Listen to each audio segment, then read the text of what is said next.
અને વાત હવે સુરતની કરીએ, જ્યાં કતારગામમાં ટ્યુશન શિક્ષિકાએ આપઘાત કરી લીધો છે। 19 વર્ષીય નેના વાવડિયાએ ગળે ફાંસો ખાઈ જીવન ટૂંકાવ્યું છે। વિકૃત યુવક હેરાન કરી બ્લેકમેલ કરતો હોવાના આક્ષેપ છે। તો વિકૃત યુવક ટ્યુશન શિક્ષિકાને માનસિક ત્રાસ આપતો હતો। આપઘાત મુદ્દે વિજય માંગુકિયાની મુખ્યમંત્રીની રજૂઆત છે। સિંગલપુર પોલીસે આપઘાતને લઈ વધુ તપાસ પણ હાથ ધરી છે।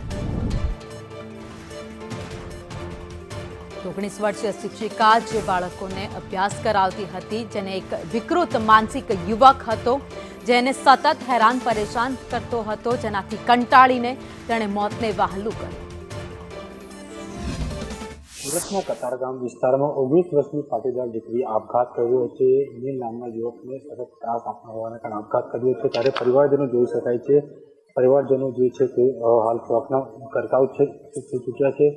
આપણે દીકરીના પિતા પણ અહીં ઉપસ્થિત છે, તેમને પૂછીશું કયા પ્રકારની સમગ્ર દીકરીએ ફરિયાદ કરીને કરીને આપઘાત કર્યો છે। 6 મહિના પહેલા દીકરી એવું કીધેલું એનું એ કે આ મને છે ને છોકરો હેરાન કરે છે। પછી મેં એના પપ્પાને ફોન કરેલો, અહીંયાથી નંબર લીધો મેં સ્કૂલમાંથી છોકરાના પપ્પાનો, મેં એને ફોન કરેલો।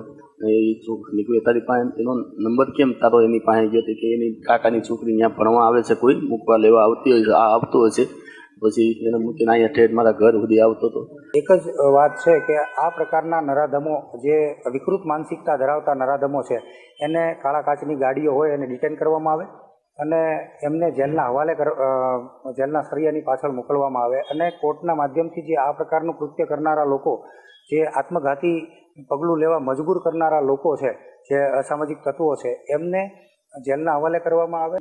સમાજ અને પરિવાર દ્વારા મુખ્યમંત્રીશ્રીને પત્ર પણ લખવામાં આવ્યો છે કે આ જે ઘટના છે ખૂબ જ દુઃખદ ઘટના છે, ન બની જાય તેને લઈને પત્ર લખવામાં આવ્યો છે। ત્યારે જોઈ શકાય છે કે 13 તારીખના રોજ જે રીતે ઘટના બની હતી તે ઘટનાને લઈ પરિવાર હાલ શોકમાં ગરકાવ છે। ત્યારે દીકરીનું આજે જે છે બેસણું રાખવામાં આવ્યું છે, જોઈ શકાય છે પરિવારના સભ્યો અહીં બેહીને શોકાતુર છે। ત્યારે દીકરીને અહીં આજે સાંત્વના પાઠવવામાં આવી રહી છે, તેને આત્માને શાંતિ મળે તેને લઈને કહી શકાય છે કે જે રીતે ઘટના બની ખૂબ જ દુઃખદ ઘટના છે। ત્યારે સમગ્ર મામલે પરિવારજનો અને સમાજ દ્વારા મુખ્યમંત્રીને પણ પત્ર લખ્યો છે કે આ રીતની ઘટના ન થવી જોઈએ। તે ઉપરાંત જે નીલ દેસાઈ નામનો યુવક છે, એમના રીતે જે હેરાનગતિ કરવામાં આવતી હતી, સમગ્ર બાબતે પોલીસે પણ તપાસ શરૂ કરી છે। જી, કેમેરામેન રોશન ચૌધરી સાથે જયેન્દ્ર પાંડે, સંદેશ ન્યૂઝ, સુરત।